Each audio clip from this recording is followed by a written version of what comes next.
देखिए effect of temperature on resistance, भाई हम जानते हैं जो रेजिस्टेंस है 4 फैक्टर्स पे डिपेंड करता है। सबसे पहले लेंथ के डायरेक्टली प्रोपोर्शनल टू होगा, यानी लेंथ जितनी ज़्यादा होगी रेजिस्टेंस उतना ही ज़्यादा होगा। क्रॉस सेक्शन एरिया जितना कम होगा रेजिस्टेंस उतना ही क्या होगा, ज़्यादा होगा। नंबर ऑफ इलेक्ट्रॉन्स, ये नंबर ऑफ इलेक्ट्रॉन्स है, यानी जो नेचर होता है, यानी कोई भी जो मटेरियल है कंडक्टिंग मटेरियल जितना अच्छा होगा उसमें नंबर ऑफ इलेक्ट्रॉन ज़्यादा होंगे, और ये जितने ज़्यादा होंगे रेजिस्टेंस उतना ही कम होगा। और नेक्स्ट डिपेंड करता है ये रिलैक्सेशन टाइम टाओ, ये जो रिलैक्सेशन टाइम है इसका, रिलैक्सेशन टाइम के अकॉर्डिंग टाओ जितना ज़्यादा होगा, मतलब रिलैक्सेशन टाइम जितना ज़्यादा होगा रेजिस्टेंस उतना ही कम होगा।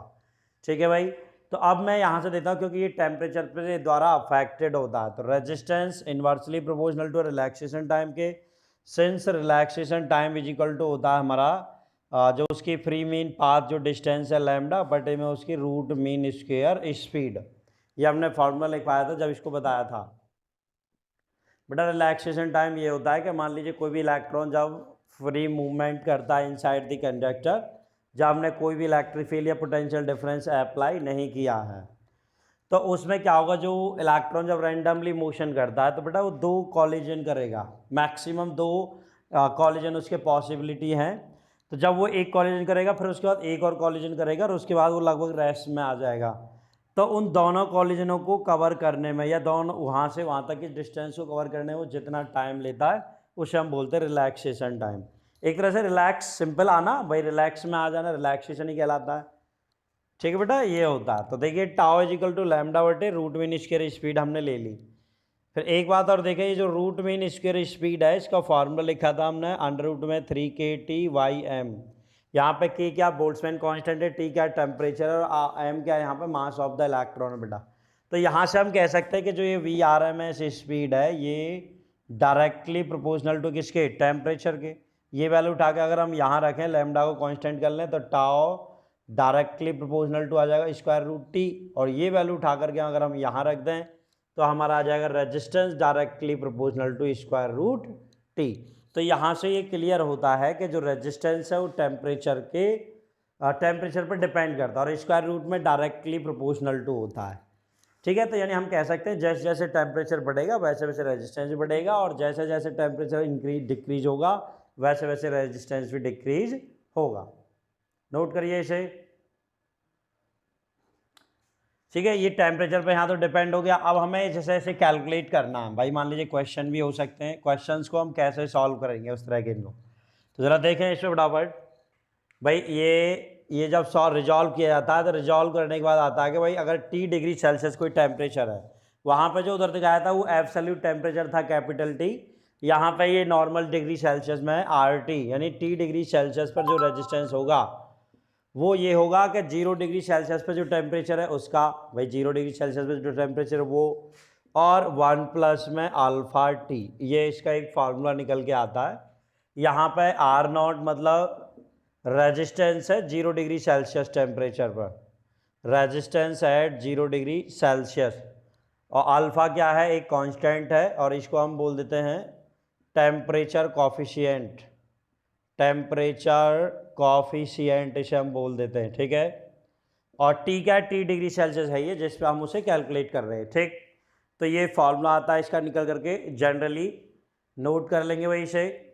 दूसरी बात, अगर मान लीजिए हमें ऐसे देता हो कि भाई एट T1 टेम्परेचर पर रेजिस्टेंस मान लीजिए R1 है और एट T2 टेम्परेचर पर रेजिस्टेंस क्या है, R2 है, तो हम ये वाला केस फीस का निकाल सकते हैं भाई। देखिए कैसे निकालेंगे इसका केस, ध्यान से देखें।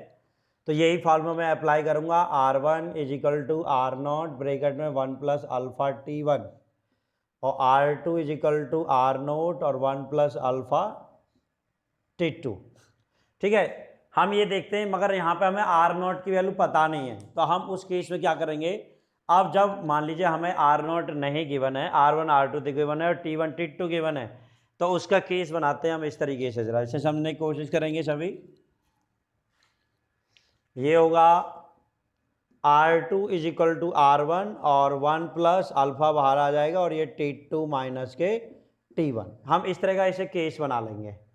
ठीक है, ये हमारा इस तरह केस बनेगा। कैसे बनेगा, इसे या तो सब्ट्रैक्ट करके डायरेक्ट बना सकते हैं, पर ये तुम्हें वैसे भी याद रखना, जनरली हम ये फार्मूला भी यूज़ कर लेते हैं। अगर 2 रेजिस्टेंस हमें गिवन है, अलग अलग टेम्परेचर T1 और T2 पर, तो उनकी वैल्यूज़ हम यहाँ पर रख के डायरेक्ट ये रिलेशन बना सकते हैं।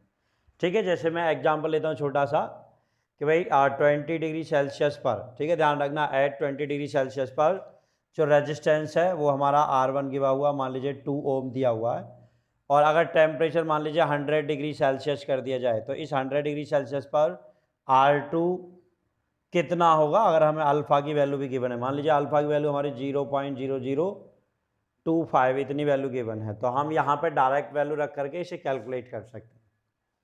ठीक है भाई, समझ में आई बात? ठीक है, आ गया भी समझ लड़के? तो ये इस तरीके से हमें करना है केसेज को। तो वैल्यू रखेंगे, कितना आएगा, रखिए इसमें भाई R2 का मान निकालना, तो मैं यहाँ रख देता हूँ R2 is equal to R1 कितना दिया हुआ हमारा 2 ओम, 1 प्लस और अल्फा की वैल्यू ये है, और ये T2 में से T1 घटाएंगे कितना बचेगा, 73 बचेगा। 73 में इसकी मल्टीप्लाई करनी है, तो 0.0025 इंटू में 73, क्योंकि जो टेम्परेचर का डिफरेंस है 100 में से 27 गए तो वही वो 73 आ रहा है। क्लियर, करिए मल्टीप्लाई, तो 2 1 प्लस इसकी इसमें मल्टीप्लाई करो, कितना आएगा, और ये 75 और कितना आएगा, ये 175 175 182 182 पॉइंट कितने के बाद आ रहा है, यानी 4 के बाद, तो यहाँ लग जाएगा, यहाँ 0 ले लीजिए, ऐड करेंगे 2 इंटू में ये आ जाएगा 1.1825, 2 से मल्टीप्लाई कर दीजिए, 2 से मल्टीप्लाई कितना 2 पॉइंट और 3 6 और ये 4 और यहाँ 5 आ जाएगा, लो भाई इतने ओम रेजिस्टेंस आ जाएगा R2 का मान। ठीक है, तो हम ये डिटरमाइन कर सकते हैं, कोई ज़्यादा बड़ी चीज़ नहीं होती है, आसानी से निकल जाती हैं सबके सब चीज़ें।